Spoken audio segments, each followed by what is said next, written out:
Bonjour à tous, heureux de vous retrouver pour ce numéro de novembre de 360 le Mag. Et c'est parti pour le plein d'infos, mais aussi vous le verrez pour un bel événement. Au sommaire, nous parlerons de la pression fiscale sur les classes moyennes. Et puis dans un tout autre domaine, on vous explique tout sur les prochaines élections des délégués à la mutualité sociale agricole. Mais pour commencer, il y a de l'anniversaire dans l'air.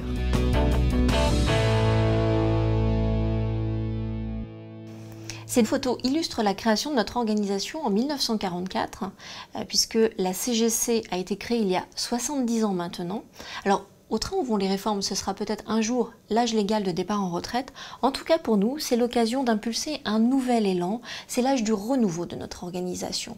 Et donc, l'idée est de réfléchir à la fois sur ce qui a fait notre force au cours de ces 70 années, mais aussi de se mettre en perspective et donc d'imaginer quel doit être le rôle de notre organisation syndicale dans les années à venir, avec l'évolution du management, avec les problématiques de la classe moyenne, cette stigmatisation permanente qui est faite par le gouvernement et ce matraquage fiscal incessant. Bref, imaginons ensemble, à l'occasion de ces 70 ans, la CFE-CGC de demain, votre CFE-CGC, ce que vous allez porter sur le terrain dans les mois et dans les années qui viennent.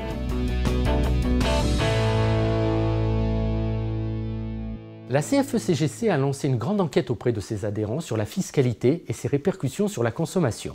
Alors pour en savoir plus, j'ai maintenant rendez-vous avec Alain Giffard. Alain Giffard est secrétaire national en charge de l'économie et de l'industrie à la CFE-CGC.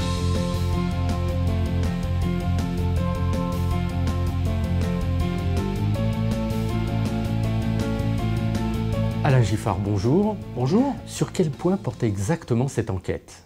Cette enquête portait sur 2 points. Nous voulions déjà savoir si nos adhérents avaient perçu l'augmentation des impôts depuis quelques années. Ça, c'était le premier point. Et s'ils l'avaient perçu, on voulait savoir comment ils allaient faire pour payer cette augmentation d'impôts. Alors aujourd'hui, quels sont les grands enseignements que l'on peut tirer de cette enquête ?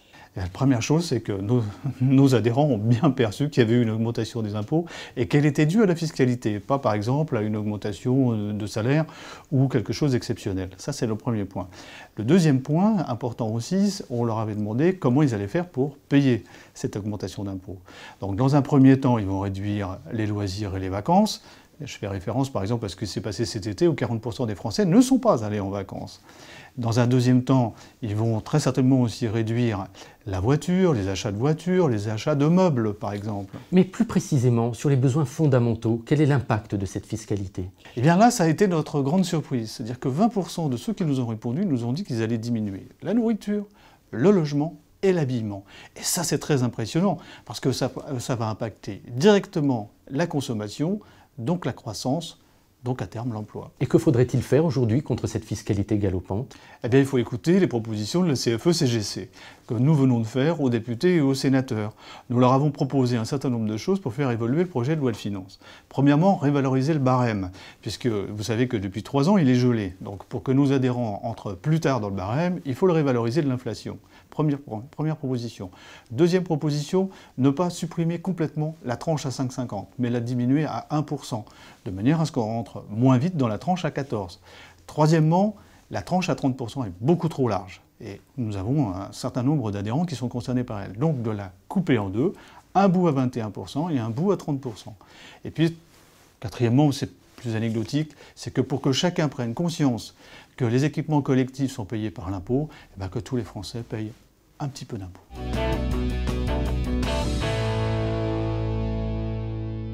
Place maintenant aux chiffres du mois. Pour novembre, il s'agit du 83, comme 83% des adhérents de la CFE-CGC qui ont vu leur impôt progresser.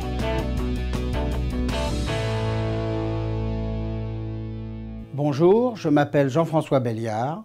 Je suis premier vice-président de la Caisse centrale de mutualité sociale agricole et mon propos est de vous sensibiliser aux prochaines élections.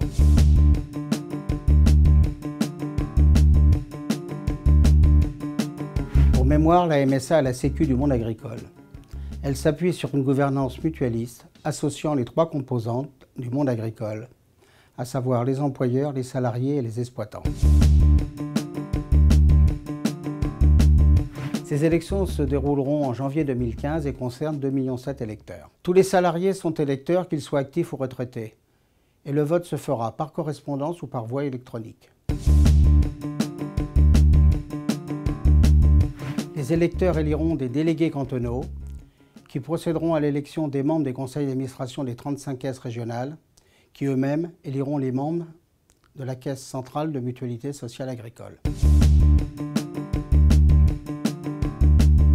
La CFE-CGC défend la pérennité de ce régime de protection sociale spécifique qui puise ses fondements dans les valeurs du mutualisme, à savoir la responsabilité, la solidarité et la démocratie sociale. Voilà, 360 le mag de novembre touche à sa fin. On se retrouve le mois prochain et d'ici là, comme d'habitude, prenez soin de vous. Salut!